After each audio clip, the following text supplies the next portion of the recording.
Good evening, Sci-Fi movie nerds, and welcome to weekly show number 13. I am the Sci-Fi movie guy, and my name's Mike. Now, we are going to be really heavy this weekly show on Star Wars because Star Wars Celebration just took place in London, England over the weekend. And there wasn't really a whole lot in sci-fi news coming up. There's a couple of things about Star Trek that came out, but I think we're going to get most of our sci-fi stuff at Comic-Con coming up this weekend. So I'm going to do the exact same thing that I'm doing now. I'm taping this show on Monday after Star Wars Celebration, and it should be up on Tuesday or Wednesday on my channel, and I'm going to do the same thing the following week. So I'm going to tape the show on Monday, and then it'll be up on Tuesday, Wednesday with all the stuff that comes out of Comic-Con in San Diego. So hopefully you'll watch then, and hopefully you'll watch this, and let's get started as we always do with Star Wars news. So the first thing that we're going to talk about is Star Wars Celebration and all the things that came out of Star Wars Celebration, or all the things that didn't come out of Celebration. Now, I'm not going to really talk about that till the end, but we're going to talk about how did 2016 Star Wars Celebration compare to 2015, and what and how should we manage our expectations for future Star Wars celebrations. So the first thing I'm going to start out, the first three words that I want to give you out of Star Wars Celebration is Grand Admiral. Oh, no, wait, you know what? Let's wait till a little bit later when we talk about Star Wars Rebels and the novels. Let's get right into Rogue One news. So, in Rogue One news, there was, and this is for the live on stream people who were watching it streaming live, we got a Rogue One featurette, which was pretty darn cool. Now, it wasn't the trailer that we were promised. We were promised a Rogue One trailer that was going to be 3 minutes by ABC. It was in their TV guide. And, you know, they get those things from Lucasfilm, so I'm not sure what happened there. But the people that were attending Star Wars Celebrations got a 60-second Rogue One teaser trailer, like a second one, that now I hear we're never going to get to see. That's the only place they're ever playing it. So I guess that was a super fun thing for the people that attended Celebration. But I got a couple emails from people that were at Celebration telling me that no, they didn't get a 3-minute trailer either. So I'm wondering why not? Why was that talked about? It also came out on Making Star Wars. There was a lot of different news places that had that coming out. I think Collider had mentioned that it was coming out. Now, again, that's the news they got. And if ABC's saying it, you know, it had to have come from somewhere. I'm not sure where. But I was pretty happy with the Rogue One featurette overall. It's not a trailer. I would have preferred a trailer. So I'm going to spoiler alert because the people that did get to see that 60-second teaser trailer that'll never be again, Darth Vader was in it. So it's pretty cool. We know now 100% Darth Vader's in it. We kind of knew before because they had announced James Earl Jones coming back to do the voice. But the way they said they did it, you still didn't see Darth Vader on camera. You heard the breathing, and then they were showing the reflection in the beautiful black floor of either the Death Star or the giant ship that Darth Vader's on. So the Star Cruiser, and you see his reflection in the marble floor, the black marble floor. So that's pretty cool. I would have really loved if they would have let us see that, who was watching the live stream. But you know what? Those people paid a lot of money to go to London for Star Wars Celebration, so I get that they get something more than we did just by turning our computers on and watching it. So now I'm hearing that people that were there were very happy overall. Yes, it wasn't as good as 2015, but they were happy overall. Like, the booth exhibits were incredible. The stores were incredible. They got some really cool merchandise. I'm hoping that'll come to our local Disney store soon because there's a few things I want to get, like the cats from Star Wars Rebels. I think those are pretty cool. But we also got a Rogue One poster, which is super cool. I like it. It's got the Death Star, I like the colors in it. It's a really great picture, and I'm probably going to get that printed and get it hung up in my studio here. But yeah, no, I really do like the Rogue One poster. But you know what? That's really all we got out of Rogue One. You would think that this is the Rogue One Star Wars celebration. This is your big chance to advertise this movie. And you know what? I think it was a little bit of a letdown. Not like The Force Awakens last year, where you got the Han Solo coming in and going, Chewie, we're home. That was the moment. And you know what? We're going to get to the moment of this year's celebration in a little bit. And unfortunately, it wasn't any of the movie stuff. So then they had a filmmakers panel, which we didn't get to see the live streaming on, but no new announcements. They said officially we announced Alden Ehrenreich as Han Solo, and officially Star Wars 8 takes place right after Star Wars 7. They're going to pick up immediately, so there's no time lag in between. Well, we knew this already. This was all out already in the news. So how is this official? We knew this was happening. So again, the movie news at Celebration was a little bit of a letdown. But you know what made up for it? Star Wars Rebels and Dave Filoni. Dave Filoni is a genius. This guy is the best storyteller in the Star Wars universe right now. He knows how to tease a crowd. He knows how to make you wait for it. He then gives you what you want. He never lies to you. And he answers cool spoiler questions. I'm going to get into that in a minute, but the first thing about Star Wars Rebels, and yes, I've made you wait long enough, is Grand Admiral Thrawn is back. Now, if you don't know who Grand Admiral Thrawn is, he was in a trilogy set of books that are no longer canon. They are now legends. But this character was dynamic for so many reasons. The first reason is that he was an alien. He's got blue skin. And it is canon that the Emperor was quite racist and only liked humans and only liked white humans. And so that's who he surrounded himself with. That was all of his admirals and that was all of his leaders. And to have this guy move his way up through the ranks and become a Grand Admiral in the Empire says something about how much of a statistician and strategist he is. And that's how they portrayed him in the books, in the Legends books. He doesn't, go out and fight you with a lightsaber or blaster. He sits down and studies your world and studies your people, and he actually studies the artwork of a civilization and the novels of a civilization and the literature, and that's how he devises a plan. He actually devises a plan because he knows so much about how you think and the way your civilization works that he is going to beat you by knowing you. And that's how he plans his strategies. And it was just such a well-written character in the Legends books. And Star Wars fans all over the place have been asking, bring back Grand Admiral Thrawn. And Star Wars did it. And I couldn't think of a better way to bring him back than in Star Wars Rebels. I'm a huge Rebels fan, and I'm a huge Dave Filoni fan. And this was the hit of the entire Star Wars celebration. The fans in the audience were going nuts when they showed the season 3, and it was a 3.5-minute trailer of season 3. Now, if it's anything like last year's season 2 trailer, probably everything we saw in that trailer was only in the first 2 or 3 episodes, but it was enough. I mean, it just sets up the season so perfectly.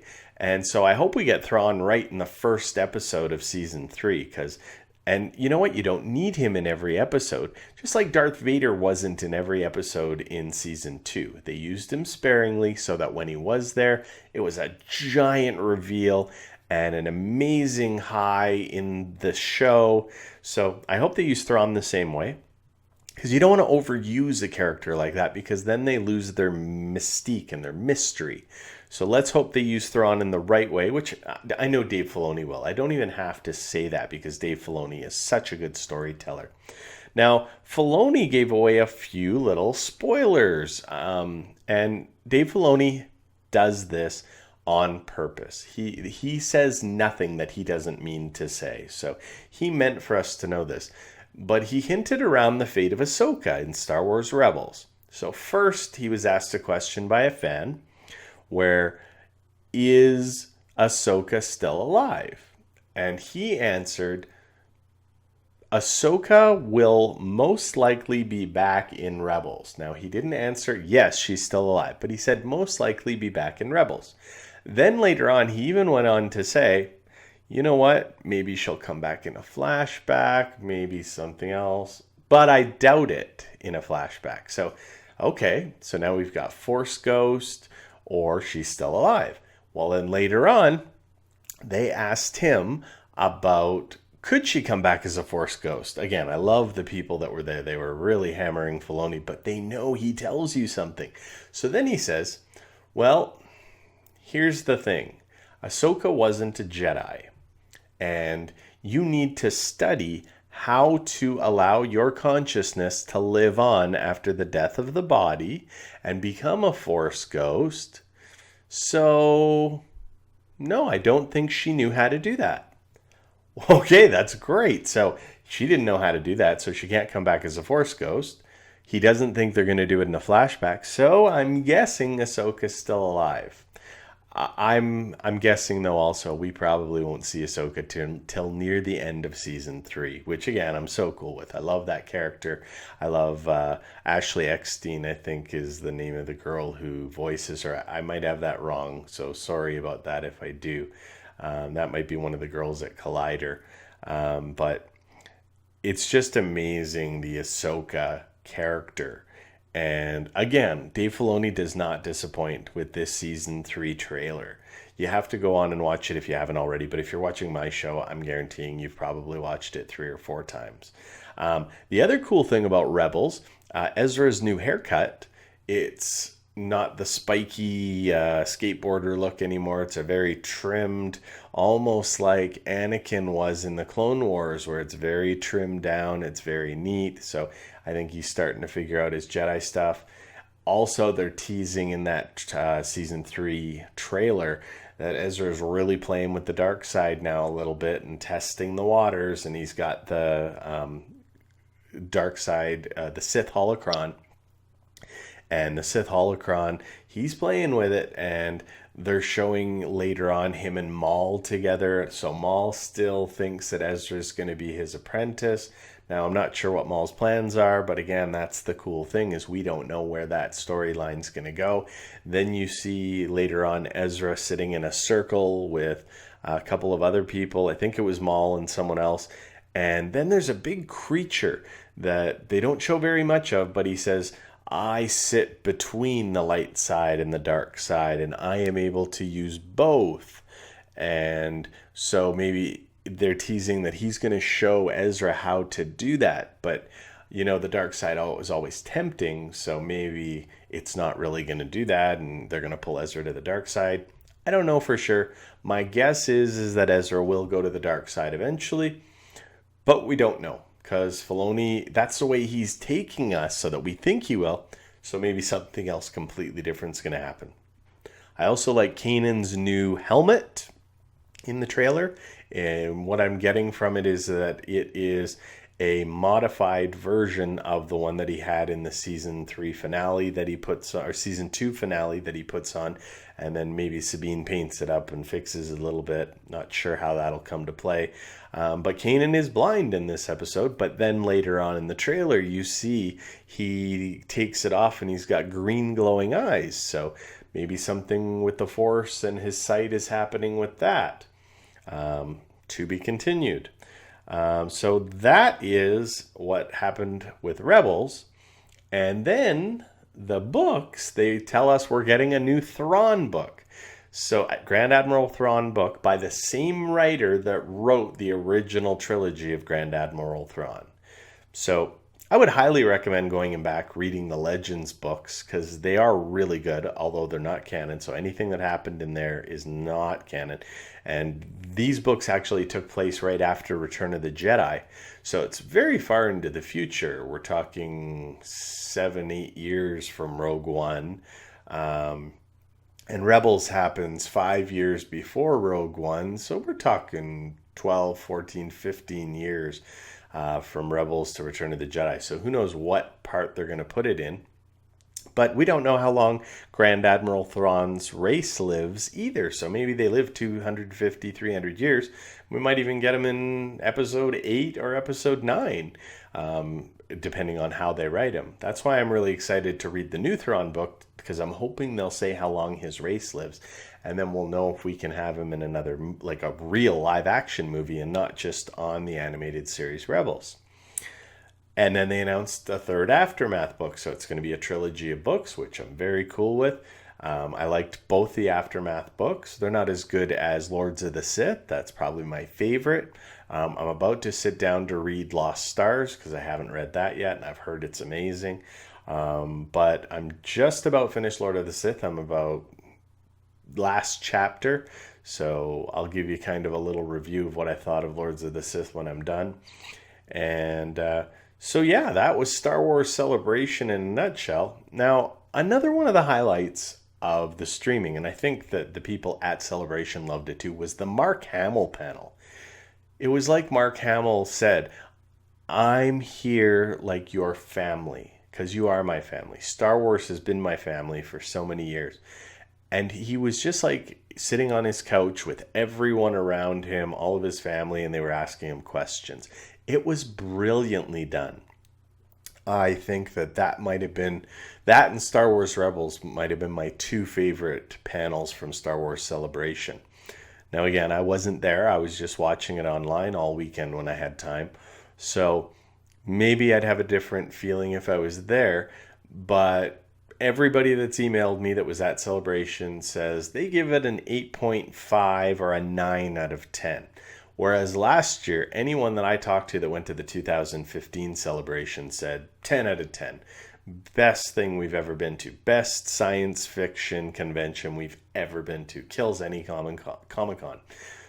So I guess Star Wars, you need to figure out, do you want to make it like that every year, or do you want to, make it just a really great convention, not a superb convention?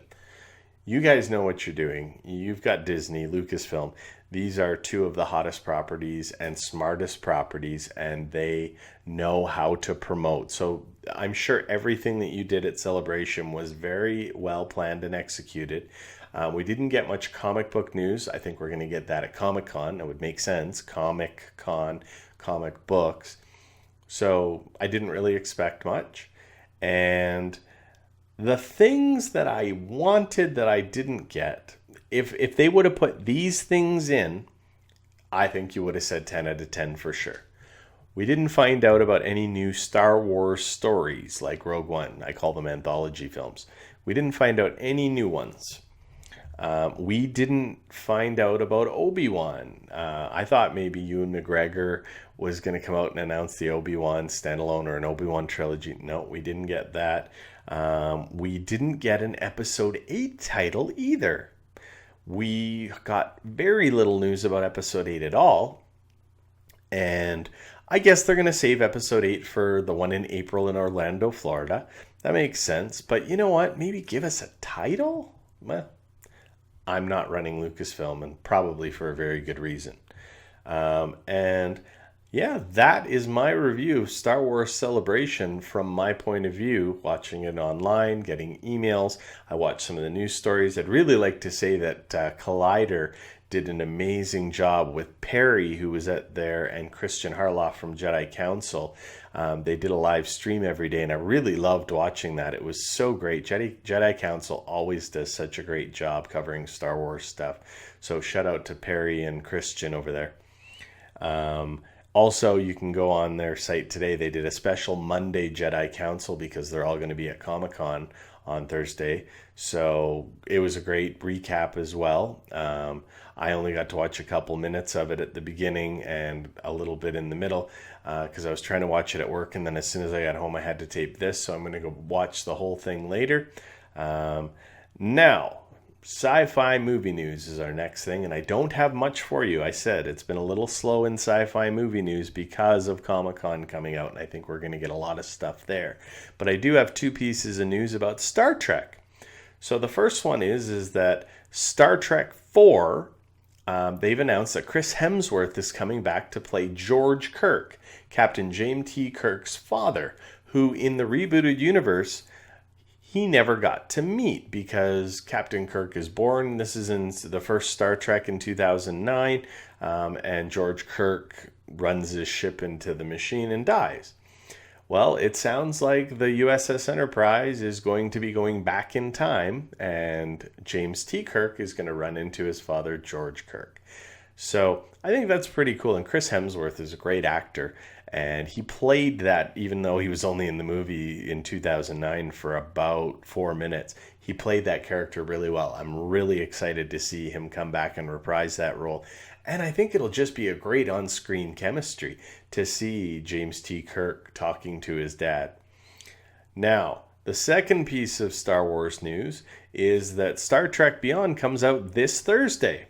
And I don't get to go see it like I normally do. I usually go on Thursday night to watch it, and then I'll do a review of the movie. So I don't get to do that because I'm away all weekend. So when I get back on Sunday, I'm going to go watch the movie on Sunday night. Then I'm going to immediately tape my spoiler review and put it up. So it should be up on my channel Monday sometime. So for next week again, we're going to have Monday, the Star Trek review, Tuesday, the weekly show number 14, where I'll talk about all the Comic-Con stuff. And that's my show for the week. I know it's a little shorter than normal, and I apologize for not a lot of sci-fi news, but there wasn't really anything that I really wanted to share that came out, but I'm sure we'll have lots from Comic-Con next week. Hope you enjoyed the Star Wars heavy show. My name is Mike. I'm the Sci-Fi Movie Guy. You can email me at movieguySci-fi@gmail.com or follow me on Twitter at movieguySci-fi. And just remember, everybody, nerds rule the world.